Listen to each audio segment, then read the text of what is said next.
সময়টা ভালোই কাটছিল জুলিয়ান আলভারেজের। অ্যাটলেটিকো মাদ্রিদের হয়ে তার শুরুটা ভালো না হলেও ফর্ম খুঁজে পেয়েছিলেন বটে। ক্লাবের হয়ে সবশেষ ৫ ম্যাচে ৫ গোল, ১ অ্যাসিস্টও করেছেন তিনি। তবে গুরুত্বপূর্ণ ম্যাচে জ্বলে উঠতে ব্যর্থ হলেন তিনি।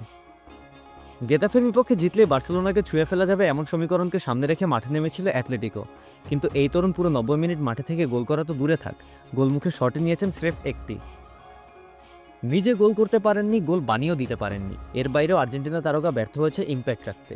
৩টা ডুয়েল জেতার বিপরীতে হেরেছেন ৬টা। ইনফর্ম ফুটবলারের অফ ফর্ম অ্যান্টনি গ্রিজম্যানের ছন্দহীন পারফরম্যান্সের পরও অবশ্য জিততে সমস্যা হয়নি অ্যাটলেটিকো মাদ্রিদের। ম্যাচের ৬৯ মিনিটের সময় নাহুয়েল মোলিনার ক্রস খুঁজে নেয় ডিবক্সে দাঁড়ানো আলেকজান্ডার সরলতকে। নিখুঁত হেডারে এরপর সরলত খুঁজে নেয় জালের ঠিকানা। যদিও প্রথমার্ধে স্বাগতিকদের ঠেকিয়ে রাখতে পেরেছিল গেতাফে, বল দখলে এগিয়ে থাকলেও ডিপলরা পারেনি স্কোরবোর্ডে পরিবর্তন আনতে। দ্বিতীয়ার্ধেও প্রায় একই রকম প্রতিরোধ বজায় রাখে গেতাফে। স্বাগতিক ফরোয়ার্ডদের সেই অর্থে কোনো রকম সুযোগই দেয়নি তারা। তবে সরলতে গোলে পার্থক্য তৈরি হয় দু দলের। শেষ পর্যন্ত ১-০ গোলে জয় নিয়ে মাঠ ছাড়ে দিয়েগো সিমিওনের শিষ্যরা। এই ম্যাচে ১৭ ম্যাচ শেষে বার্সেলোনার সমান ৩৮ পয়েন্ট ঝুলিতে পড়ল দলটি। টেবিলে তাদের অবস্থান এখন ২ নম্বরে। রিয়াল মাদ্রিদের চেয়ে ১ পয়েন্ট এগিয়ে আছে তারা। এখন দেখার বিষয় এই অবস্থান কতদিন ধরে রাখতে পারে সাদা লালরা। এক্ষেত্রে অবশ্যই জুলিয়ান আলভারেজের দিকে তাকিয়ে থাকবে সমর্থকরা। নাভিদ আবদুল্লাহ, খেলা ৭১।